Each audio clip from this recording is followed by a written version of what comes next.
Okey, hari ni kita ada kat mana ni? Hari ni kita dekat Kampung Kitchen Ibis Hotel. Kami berada di Kampung Kitchen Ibis Hotel sempena menyambut berbuka puasa bersama Mr. Azoba Kuala Lumpur dan Mr. Azoba Ampang.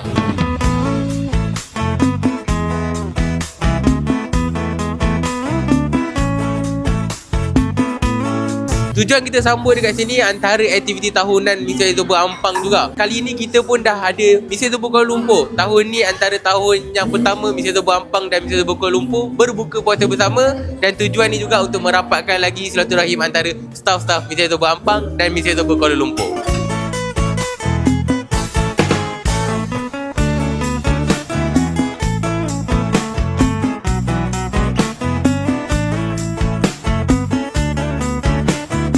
Terima kasih dekat pihak management sebab setiap tahun payung staff-staff untuk berbuka dekat tempat yang sedap-sedap. Semoga tahun depan kita dapat berkumpul lagi dengan staff yang lebih ramai dan mungkin akan ada cawangan yang baru. Amin, insya-Allah.